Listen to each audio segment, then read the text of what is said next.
Délivrer cette nation parce que je l'avais décrété, je l'avais décrété, je l'avais décrété, je l'avais décrété.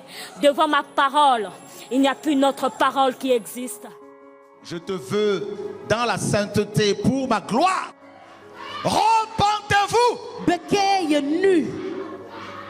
Vous avez vu toutes ces confréries maçonniques sataniques? Did you see all those Freemason lodges? Vous avez vu tous ces pasteurs francs-maçons aujourd'hui? All those pastors that are Freemasons? C'est terrible. It is. Alors, c'est quoi le message? So now what's the message? Donnez la dîme, vous serez bénis. C'est pas ça le message. This is not the message. C'est quoi le message, frère? What's the message? Vous allez vous marier demain? Tomorrow C'est you pas can ça le marry. message, frère. It's not the message C'est quoi either. le message, frère? What's the message? Alléluia.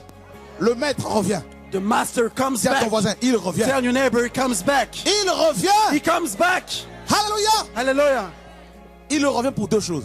He comes back for two things. Libérer et juger. To set free and to judge. Il va libérer son peuple. He will set his people Et il free. va juger les And he nations. will judge the nations. Oh, j'aimerais que tu sois du bon côté. Oh, I need you to be on the right side. Alléluia. Hallelujah. Abraham est le père de la foi. Donc aujourd'hui, il représenterait les dirigeants, les pasteurs, les apôtres. Et on a vu que c'est Abraham, le père de la foi, qui a payé la dîme une seule fois, et non son fils Isaac. Alors pourquoi ces pasteurs maintenant qui sont comme des pères exigent-ils le paiement de la dîme à leur fils de la foi? L'amour de l'argent est la racine de tous les maux. Donc si il y a des familles divisées aujourd'hui dans nos églises, c'est parce qu'il y a l'amour de l'argent. Mais les pasteurs ne sont pas appelés à construire les églises. Parce que Jésus-Christ a déjà bâti son église. Le Seigneur a dit dans Matthieu 16, 18 là-bas, « Et moi je te dis que tu es Pierre, et que sur ce roc je bâtirai mon église. » C'est Jésus-Christ qui bâtit l'église. Et dans Psaume 127, 1, Dieu dit, si l'Éternel ne bâtit une maison, ceux qui la bâtissent travaillent en vain. Donc aucun verset de la Bible nous dit que les pasteurs doivent bâtir l'église. Dans Matthieu 6, Jésus-Christ a dit aux apôtres, ne vous inquiétez pas pour votre lendemain, pour votre nourriture, votre vêtement. Regardez les oiseaux, les corbeaux, ils ne sèment ni ne travaillent, mais ils mangent. Si c'est Dieu qui les a appelés, eh bien qu'ils s'attendent à Dieu, qu'ils donnent gratuitement la parole de Dieu aux chrétiens, et Dieu se souviendra d'eux.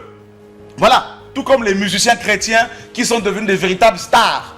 Ils vendent de leurs CD, ils vendent de leurs concerts. Les gens vont adorer Dieu. On leur demande de payer le droit d'entrée. C'est de l'arnaque, c'est du vol. Où est la différence entre ces musiciens chrétiens et les musiciens païens? En gros, nos églises sont malades. Elles doivent être réformées.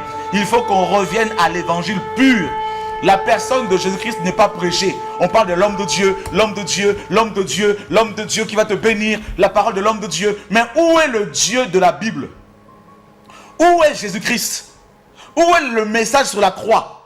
Où est le message sur la sanctification, sur l'enlèvement de l'église, sur le retour de Jésus, sur la fin de temps? On n'en parle plus dans les églises, pratiquement plus. On parle seulement de la bénédiction matérielle, donnez, vous serez riches.